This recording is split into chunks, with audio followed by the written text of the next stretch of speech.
सर्दियां शुरू हो चुकी थी। सुमन ने बक्से में रखे कुछ फटे पुराने स्वेटर निकाले और आखिर में वो इकलौती रजाई बाहर निकाली जिसे भरी ठंड में वो अपनी बेटी पूजा को देती थी ताकि पूजा ठंड से बची रहे। पर जैसे ही सुमन ने रजाई को उठाया, हे भगवान, ये क्या हो गया? क्या हुआ सुमन? सारी रजाई चूहे काट गए, कहीं से भी नहीं छोड़ा। पैसे जोड़ जोड़ कर पिछले साल बड़ी मुश्किल से तो ये एक रजाई बनवाई थी। हम तो जैसे तैसे इस ठंड को झेल लेंगे, पर मेरी बच्ची इस भरी ठंड में क्या ओढ़ेगी? माँ, इस रजाई में तो ठंडी नहीं रुक रही है, सब तरफ से हवा आ रही है। माँ, मुझे बहुत ठंड लग रही है। रुक, इस रजाई के साथ ये चादर ओढ़ ले, फिर तुझे ठंड नहीं लगेगी। मैं देखता हूँ, कहीं से उधार मिल जाए तो रजाई बनवा लेंगे। बहुत महंगी बनती है रजाई अब, इतनी कमाई न तुम्हारी है न मेरी। सुमन का पति सुरेश मोची का काम करता था। कुछ समय पहले तक सुमन के पास सफाई बर्तन के कुछ घर थे, पर बीच में सुमन काफी बीमार हो गई तो उसके सारे घर छूट गए। अब सिर्फ एक ही घर था जहां सुमन काम पर जाती थी। अगले दिन सुमन और सुरेश काम पर जाते। पहले चाय का फ्राई पैन धोकर दे दे, मुझे चाय चढ़ानी है। ठीक है मेम साहब। कितनी ठंड हो रही है। ओहो, सामने का दरवाजा बंद कर दे, हवा आ रही है। मेम साहब, ये चाय का फ्राई पैन धो दिया, ला दे। तेरी भी बना रही हूँ, पी लेना। जी ठीक है। क्या हुआ, आज तेरा मुंह क्यों उतरा हुआ है? मालकिन, कल चूहों ने बहुत नुकसान कर दिया, गरम कपड़े और रजाई काट दी। एक ही रजाई थी। अभी सुमन अपनी मालकिन से बात कर ही रही थी कि अचानक पूजा रोती हुई आती है। माँ, बापू को चोट लग गई। क्या? ये सब कैसे हो गया? मालकिन, मुझे जाना होगा। हाँ सुमन, तू जा, और जैसे भी हो मुझे खबर देना। कोई भी मदद चाहिए हो तो मुझे बता देना। सुमन पूजा के साथ बाजार में पहुंचती है जहां पर उसका पति सुरेश एक पेड़ के नीचे जूते चप्पल जोड़ने का काम करता था। वहीं पास में ही वो जख्मी हालत में पड़ा हुआ था। क्या हुआ आपको? इतनी चोट कैसे लग गई? चलो मैं आपको डॉक्टर के पास ले चलती हूँ। पूजा, रिक्शा रोक। सुमन सुरेश को डॉक्टर के पास ले जाती है। वहां उसकी मरहम पट्टी होती है और कुछ दवाइयां देकर डॉक्टर कुछ दिन आराम के लिए बोलता है। सुमन सुरेश को लेकर घर आ जाती है। अचानक ये सब कैसे हो गया? आपको ये चोट कैसे लग गई थी? मैं जब काम कर रहा था तो किसी ने लाउड स्पीकर पर बोला कि बराबर वाले बैंकट हॉल में हम जैसे गरीबों को मुफ्त में कंबल और रजाई बांटी जा रही है। ये सब सुनकर भगदड़ मच गई। मैंने सोचा एक रजाई मैं भी ले लूंगा तो हमारी पूजा के काम आ जाएगी, पर बैंकट हॉल में बहुत भीड़ इकट्ठी हो गई जिसमें मुझे ठोकर लग गई और ये चोटें आ गईं। और जो रजाई मुझे मिली थी वो भी उस समय मेरे हाथ से न जाने कौन छीन कर ले गया। सुरेश की बातें सुनकर सुमन और पूजा दोनों रोने लगते हैं। माँ, बापू को कितनी चोटें आई है। बापू, मुझे रजाई नहीं चाहिए, मैं इसी रजाई पे सो जाऊंगी। सुमन पूजा को चुप कराती है। अगले दिन सुमन काम पर नहीं जा पाती, इस कारण वो पूजा को अपनी जगह काम पर भेजती है। क्या हुआ पूजा, मम्मी नहीं आई? आंटी, बापू को बहुत चोट आई है, इसलिए उन्हें बुखार भी हो गया है। मम्मी ने मुझे भेज दिया। आप मुझे काम बता दो, मैं काम कर लूंगी। ठीक है, कोई बात नहीं। मैं तुझे समझा देती हूँ। आजा बेटा, चाय पिएगी? मैं बनाने जा रही हूँ। सुमन की मालकिन अनुराधा बहुत अच्छे स्वभाव की महिला थी। वो पूजा के साथ बहुत प्यार से बात करती है और वक्त की नजाकत को भी समझती है। बातों बातों में पूजा मालकिन से पूछती है, आंटी, रजाई कितने की आती है? मुझे एक रजाई खरीदनी है। रजाई खरीदनी है, पर क्यों? आंटी, आज अगर हमारे पास रजाई होती तो बापू को चोट ना आती। मैं कुछ समझी नहीं। एक रजाई के लिए तुम्हारे बापू को चोट क्यों आई? पूजा मालकिन अनुराधा को सारी घटना बताती है, जिसे सुनकर वो भावुक हो जाती है। हे भगवान, कितनी मासूम बच्ची है। तुम चिंता मत करो पूजा, तुम्हें रजाई खरीदनी नहीं पड़ेगी। अनुराधा तुरंत ही ऑनलाइन 2 रजाई बुक करती है। कुछ दिन बाद सुमन काम पर वापस लौटती है। सुमन, अब कैसी तबीयत है तुम्हारे पति की? अब ठीक है मालकिन, आपका बहुत बहुत शुक्रिया। आपने मेरी परेशानी को समझा। मुझे पूजा ने सब बताया। परेशानी के दिनों में आपने उसको बहुत सहयोग किया। सुमन, तुम मेरे यहाँ पूरी मेहनत से काम करती हो, मैं तुम्हें अच्छे से जानती हूँ। बिना किसी कारण तुम कभी भी छुट्टी नहीं करती हो, और फिर तुमने अपनी जगह पूजा को भेजा। तुम्हें पता है मेरी कमर में दर्द रहता है, मैं अकेले ज्यादा काम नहीं कर पाती, इसलिए तुमने मेरी परेशानी को समझा। दुख तकलीफ में एक दूसरे की परेशानी को समझना ही तो इंसानियत है। ये लो तुम्हारी तनख्वाह, और हाँ, वो सामने 2 रजाई रखी है, जरा उठाकर तो लाओ। ये लीजिए मालकिन। ठीक लग रही है। गर्म लग रही है तुझे? हाँ मालकिन, ये तो बहुत गर्म रजाई है। कैसे ले जाएगी? रिक्शा पर ले जा। मैं कुछ समझी नहीं मालकिन। अरे ये दोनों रजाई मैंने ऑनलाइन तेरे लिए बुक की थी, आज ही आई हैं। मुझे पूजा ने सब बता दिया था। ये दोनों रजाई ले जा। मैंने तेरे लिए एक लोहे का संदूक भी ऑर्डर कर दिया है। दोनों रजाई उस लोहे के संदूक में संभाल कर रखना ताकि चूहे ना काटे। मालकिन, इस दुनिया में आप जैसे लोग बहुत कम होते हैं जो हम जैसे गरीबों के लिए मसीहा बनते हैं। शुक्रिया मालकिन, भगवान आपको जीवन में बहुत खुशियां दे।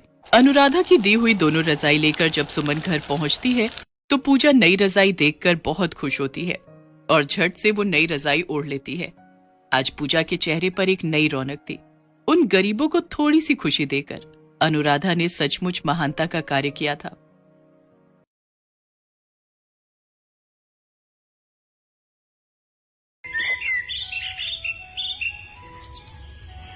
ये कहानी है राघव की।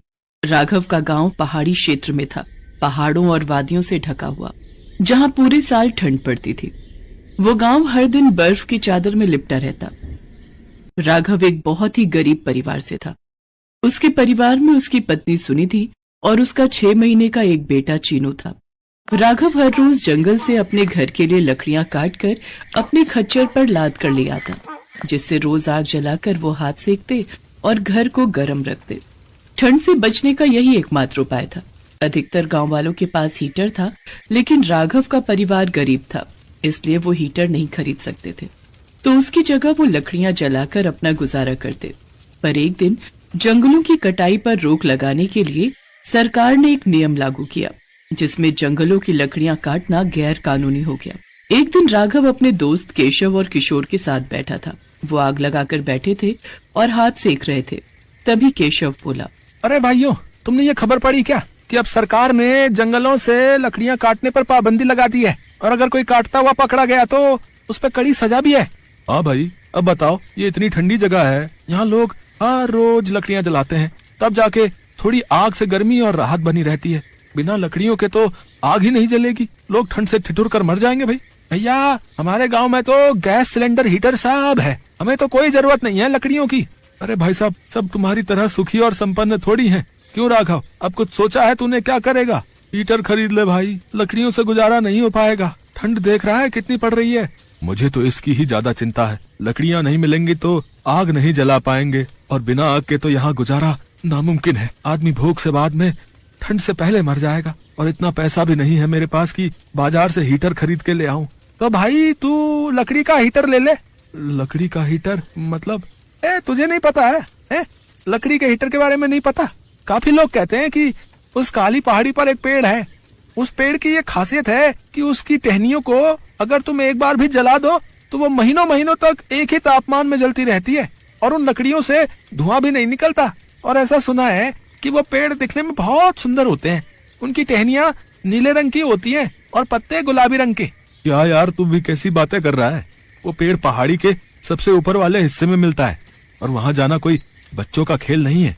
वहाँ जंगल घना हो जाता है, वहाँ एक से एक खतरनाक जंगली जानवर हैं, और अगर तू उनसे भी बच गया तो उस पेड़ की रखवाली वहाँ के आदिवासी करते हैं।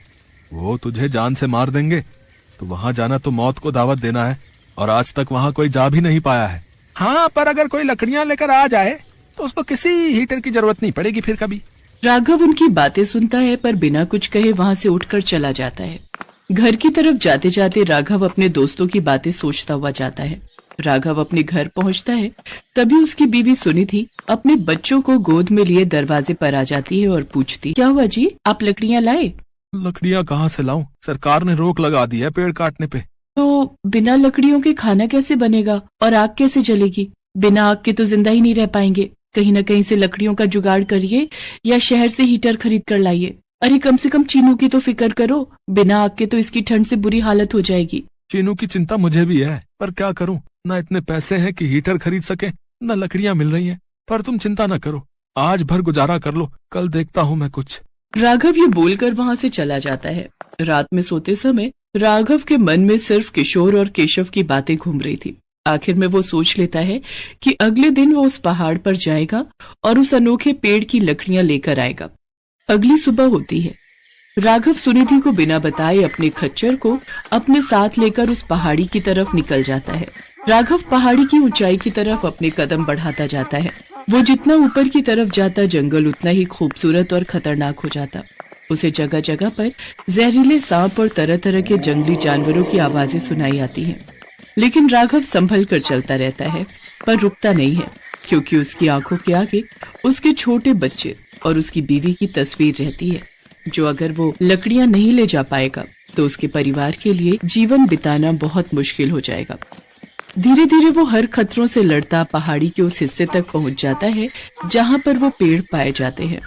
तभी उसकी नजर एक बहुत ही खूबसूरत और बड़े आकार के पेड़ पर पड़ती है। उस पेड़ की पत्तियां गुलाबी व टहनियां नीले रंग की होती हैं। वो बहुत ही खूबसूरत दिख रहा था और बाकी पेड़ों से अलग भी था। धीरे धीरे वो जैसे अपनी नजर घुमाता, उसे चारों तरफ वही अनोखे पेड़ दिखाई पड़ते। ये देख राघव सोचता है, लगता है यही वो अनोखे पेड़ हैं जिनकी बातें किशोर और केशव कर रहे थे। अब एक काम करता हूँ, जल्दी से इन लकड़ियों को काट लेता हूँ और इन्हें खच्चर पर लाद कर गाँव ले चलता हूँ। ये बोलने के बाद राघव अपने काम पर लग गया। वो फटाफट लकड़ियां काटने लगा। तभी उसे किसी के भागने की और अजीब अजीब आवाजें आने लगती है, मानो जैसे बहुत से लोग चिल्लाते हुए राघव की तरफ आ रहे हो। राघव जब तक कुछ सोचता तब तक राघव के चारों तरफ आदिवासी उसे घेर कर खड़े हो जाते हैं। उन सबके हाथों में नुकीले औजार होते हैं। राघव उन्हें देखकर डर जाता है, मानो उसने अपनी मृत्यु देख ली हो। आदिवासियों ने राघव के हाथ में कुल्हाड़ी देखी।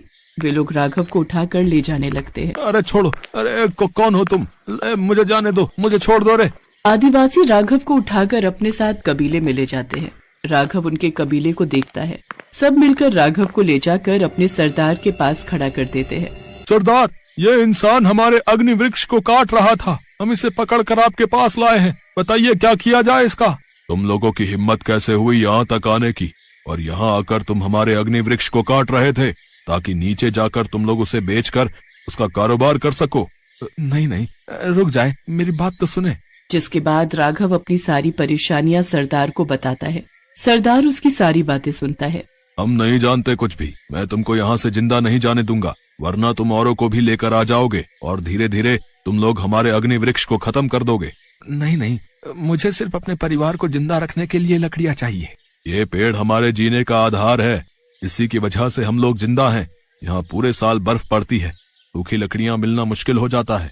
हमारे पास आग जलाने का कोई साधन नहीं है। बड़ी मुश्किल से हम पत्थर से आग जलाते हैं। अगर ये पेड़ तुम लोगों की नजर में आ जाएगा तो तुम लोग इसका गलत इस्तेमाल करोगे। तभी राघव कुछ सोचता है और फिर बोलता है, अगर मैं आपको आग जलाने का एक आसान तरीका दे दूं तो?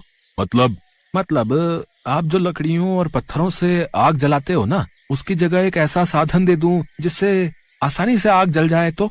सरदार राघव की बात समझ नहीं पाता। तभी राघव अपनी पॉकेट से एक लाइटर निकालता है और नीचे पड़ी लकड़ी को लाइटर की मदद से एक झटके में जला देता है। सभी लोग ये देखकर अचंभित रह जाते हैं। ये कैसे किया तुमने? ये धातु हमें दे दो। हाँ दे दूंगा, लेकिन एक शर्त है। मैं आपकी मदद करूंगा तो आप भी मेरी मदद करेंगे। क्या आप मुझे इस अग्नि वृक्ष की लकड़ियां देंगे? हाँ, लेकिन एक वादा करना पड़ेगा तुमको कि अग्नि वृक्ष की लकड़ियों को तुम सिर्फ अपने लिए ही इस्तेमाल करोगे, और ये बात तुम किसी को भी नहीं बताओगे और अपने तक ही रखोगे, और इसके बदले तुमको ये धातु हमें देना पड़ेगा। राघव उसकी सारी बातें मान लेता है और सरदार उसको लाइटर के बदले ढेर सारी लकड़ियां दे देता है, जिसे राघव अपने खच्चर पर लादकर अपने गांव ले आता है और बिना किसी को बताए वो उन लकड़ियों का इस्तेमाल करता है और अपना जीवन अच्छे से व्यतीत करने लगता है। इस लकड़ी की खास बात ये थी कि ये अग्नि वृक्ष की लकड़ी जलने के बाद कभी राख नहीं बनती थी।